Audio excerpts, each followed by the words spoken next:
Hola, bienvenidos a Integra Inspire, el podcast con el que queremos llevarte más allá de la tecnología.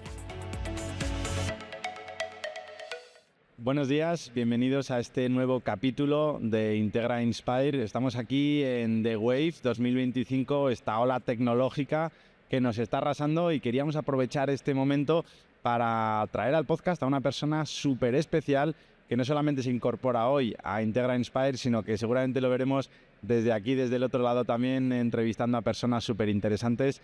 Así que bienvenido, José Luis Latorre, con nosotros, consejero de organización de Integra. Muchas gracias, buenos días. Buenos días.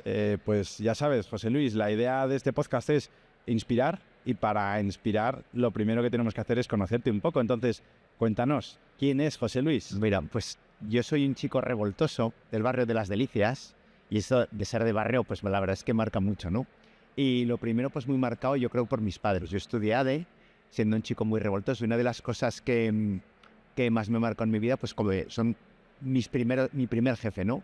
Que es Jesús Arnoy. Empecé a trabajar en el gobierno de Aragón, tuve la suerte de, desde muy joven, pues de dirigir el Parque Tecnológico Walcan Huesca, luego los Centros Europeos de Empresas e Innovación, y luego pues ya me pasé al lado oscuro, ¿no? A la empresa privada, donde estuve 5 años en Nikon, y ahora estoy haciendo un Erasmus que dicen mis amigos, que he estado 3 años viviendo fuera de Zaragoza, haciendo telematrimonio, que es algo también pues que una apuesta, ¿no? Porque al final muchas veces, cuando piensas en tu carrera profesional, dices, no, porque no, esto no va de yo, esto va de nosotros, va de nuestro proyecto de familia, ¿no? Y todos tenemos que tener la oportunidad en la familia de tener unos años en los que desarrollarnos. Y he estado, pues, como te decía, 3 años pues viviendo en Madrid, y ahora pues muy contento de volver otra vez a mi tierra, abandonar el telematrimonio. Mis hijas están encantadas, y me incorporo a una organización fantástica donde tengo una sonrisa durante toda la semana y mucha ilusión pues por los próximos años en los que viviremos juntos. Estupendo. Y si tuvieras que decirnos un poco, ¿no? Dentro de toda esa combinación de cosas en las que eres un experto realmente, que tienes muchísima experiencia, temas que te apasionan, ¿dónde encontrarías un poco ese núcleo, ¿no? Punto central. Pues mira, yo creo que buscando en mi profesión, ¿no? ¿Yo a qué me dedico? Pues yo creo que me dedico a facilitar cambiar el rumbo de la vida de las personas, gestionando su ilusión. De las organizaciones. A mí, que se me da bien, no soy bueno en el día a día, ni a lo mejor la capacidad de análisis, pero lo que se me da muy bien es ponerles luces largas a las organizaciones. Es decir, salir del día a día, ¿no? Abstraerse. La parte más vocacional me encanta la docencia, ¿no? Y en cuanto a la parte más del legado, pues la verdad es que en vez del 0,7 yo creo que en mi vida es el 30%. Mi mujer dice que siempre estoy liado, metiéndome en líos, en ayudar a gente joven, ¿no? Empecé trabajando en ayudar a medallistas olímpicos, claro, no del fútbol, sino de la gimnasia rítmica, a buscar trabajo. Y ahora pues me dedico a muchos chicos y chicas jóvenes a inspirarles, a mentorizarlos, a tutorizarlos, a compartir aquellas lecciones aprendidas, mi networking, por supuesto, para que vayan avanzando en la vida. Y si tuviera que destacar una pasión, es el deporte. La verdad que el deporte es un pilar fundamental en mi vida. Fui un jugador de pádel malo dentro de los buenos de España, ¿no? La verdad es que eso, pues dedicarte semiprofesionalmente a un deporte, pero te das cuenta que estar rankeado el 100 de un deporte a nivel nacional, pues no eres nadie, porque siempre va a haber mejores. Entonces te hace trabajar mucho la humildad, la resiliencia, te llevas unos batacazos, y además te das cuenta que no todo se consigue con esfuerzo, que hay veces que no, que hay que estar acostumbrado a perder, y que la vida son sonrisas y lágrimas, ¿no? Y ahora pues en esa pasión, pues el deporte es un pilar básico de mi vida, ¿no? Muy bien. Hablas de un montón de valores, claro, has tenido experiencias súper interesantes en las que, pues al final, cada agrupación de personas, llámalo empresa, organización, comparte una cultura, comparte unos valores. Has vivido muchas culturas, muchos valores, has incluso contagiado los tuyos. Si tuvieras que quedarte solamente con uno de esos comportamientos, valores o culturas, ¿qué nos recomendarías? ¿Hacia dónde animarías a las personas a ir? Pues mira, yo creo que la clave es la confianza. Y muy ligado a la confianza, la voluntad. La confianza consiste en hacer lo que hemos dicho que vamos a hacer. Es decir, oye, vamos a sudar la camiseta, vamos a ser respetuosos, oye, vamos a pedirnos perdón cuando nos equivoquemos, oye, vamos a mimar al cliente. Y ese concepto es muy importante. Y ligado a eso que está muy cercano es la voluntad. Y la voluntad es clave. Mira, la voluntad es la capacidad que tenemos para distanciar una recompensa. ¿Y qué hago? Termino de comer, ¿y qué hago? ¿Frego los platos? O me tumbo en el sofá. No, distancio la recompensa, primero frego los platos. Nuestros padres, nunca sus padres, madres, no siempre tuvieron la motivación para hacer la comida, pero siempre tuvieron la voluntad. Nunca nos faltó un plato de comida encima de la mesa y la voluntad es clave en la vida, ¿no? Y yo creo que son dos puntos con los que me intento, y no siempre lo consigues, levantarte por las mañanas, ¿no? Totalmente, hace falta ese faro hacia el que intentar motivar, ¿no?, todo lo que hacemos.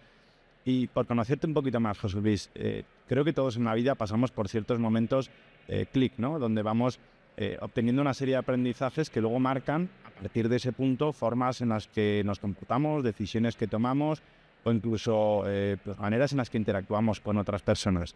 Si tuvieras que decirnos alguno de esos aprendizajes, ¿no?, que ahora mismo consideras totalmente arraigados en tu personalidad, ¿cuáles nos nombrarías? Pues mira, yo tengo 2 momentos que han marcado mucho mi vida, ¿no? La primera fue mi primer jefe. Y la verdad es que el primer jefe te marca mucho. Y fue Jesús Arnau en el Instituto Aragonés de Fomento, y de él aprendí el imperio del sí. De hecho, tenemos un grupo de WhatsApp que se llama Sí a Todo.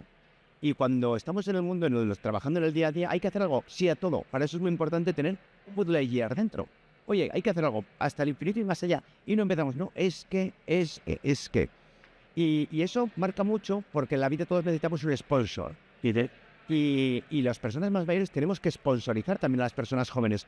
¿Por qué vamos a sponsorizar a alguien? ¿Por qué alguien sponsoriza a alguien? Por 2 factores, fundamentalmente. Una, por sus buenos resultados, y otra, por sus habilidades sociales.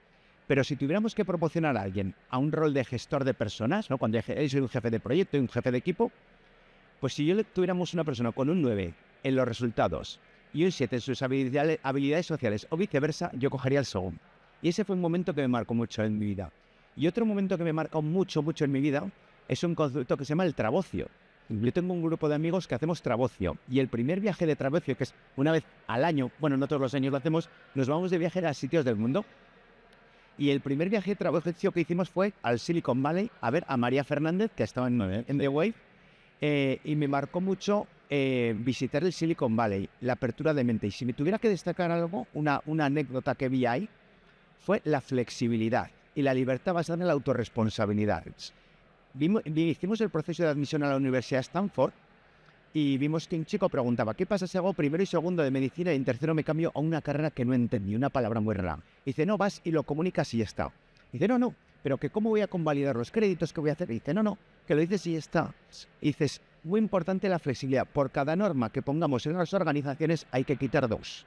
Porque los cracks y las cracks no trabajan cómodos bajo normas, sino con la libertad basada en la responsabilidad y orientados a resultados. Y yo creo que esos 2 puntos, el de mi primer jefe y esa apertura de mente que nos supuso el Silicon Valley, pues han marcado gran parte de mi vida. Nombras una serie de cualidades que me recuerdan un montón a lo que yo para mí es esa filosofía un poco startupera de hacer las cosas, ¿no? Yo en mi cabeza, cuando idealizo un equipo, idealizo precisamente un equipo que está enfrentándose a una misión que parece imposible, que es algo que muchas veces las startups afrontan, donde el sí tiene que ir por bandera. Si no llevas ese sí por delante, no vas a conseguir lo imposible, ¿no? Y además, con esa flexibilidad, hay que hacer las cosas de una manera diferente. Has hablado incluso de, por cada norma, quitar 2. Hablábamos el otro día del claim, ¿no?, de break things. Hay que romper las cosas para poder ir rápido. Y me recuerda un montón a esa filosofía, a esa cultura que hablábamos antes, un poco startupera, de decir, oye, para hacer lo imposible tenemos que seguir caminos diferentes, ser súper flexibles y además tener una actitud y un sí por bandera en todo, o sea que me encanta. Y además me llama la atención, has estado trabajando en organizaciones de todos los tamaños y colores, ¿no? Cuando hablo de startups no hablo de tamaños o de años en empresa. Creo que esa cultura es independiente de que la empresa tenga 2.000, 5.000 trabajadores o que lleve ya más de 30 años en el mercado, ¿no? Y unido a todo esto, José Luis, hay una pregunta que te quiero hacer y es bastante sencilla. ¿Por qué Integra? ¿Qué es lo que te ha hecho unirte a este maravilloso proyecto profesional? Pues mira, ha sido la serendipia, ¿no? Ha sido estas casualidades. Hace una semana, hace 10 días, en un grupo de WhatsApp, pues puse a mis amigos, oye, pues que sepáis que creo que me voy a volver a Zaragoza, pues porque el telematrimonio nos está costando y hoy me siento muy arraigado a mi tierra. Y fue sentarme a comer con Carlos Pascual y con Félix Gil y me acordaré toda la vida, Fue antes de llegar a la mesa y me dice Carlos, oye, José Luis, bienvenido a trabajar en Integra. Digo, que si aún no hemos hablado de nada. Dice, y me dijo, me acordaré toda la vida de esto. Y fue la semana pasada.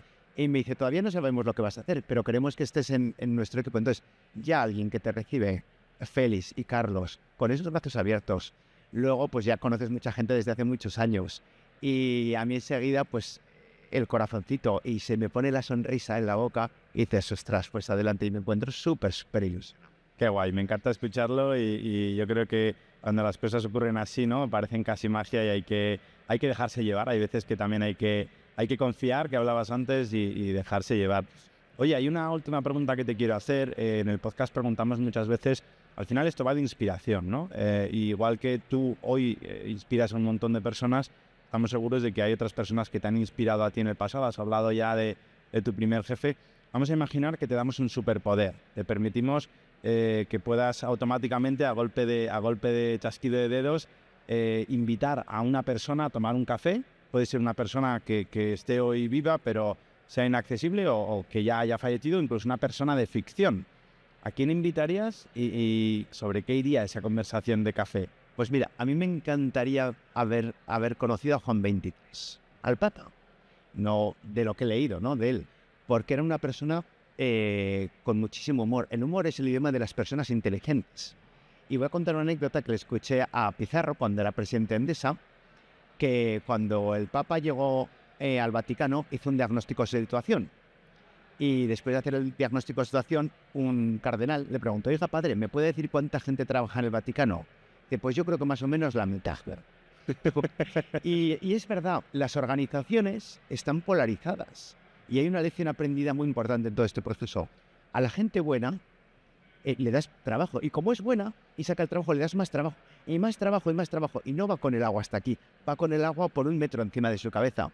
Y en cambio, aquellas personas que no son tan comprometidas o tan brillantes o por lo que sea, pues no le das tanto trabajo, ¿no? Entonces, si tuviera que elegir una persona, yo me quedaría con Juan XXIII por esa visión. Pues José Luis, ahora ya para terminar, estamos en The Wave. En Aragón parece que esta ola ya es segundo año que arrasa, ¿no? Con todo lo que hacemos, con todo lo que está ocurriendo en el territorio, y tenemos todos un poco la sensación de que algo está como vibrando, ¿no? ¿Cuál es tu sensación? ¿Hacia dónde crees que vamos como territorio? Pues mire, yo creo que uno de los factores que se está creando es ecosistema. Y el ecosistema es cuando convive la triple leucemia, cuando conviven la universidad y la formación. Tenemos 2 universidades en Aragón y unos centros de formación profesional fantásticos. La alineación con el tejido empresarial y la alineación con el gobierno, ¿no? En esos 3 factores. El tener paz social es fundamental en una comunidad autónoma, porque eso hace que seamos muy atractivos para la inversión extranjera, sin olvidarnos del equilibrio que tiene que haber con nuestras pymes, las de toda la vida, y el ecosistema de startups que empieza a haber en Aragón súper interesante.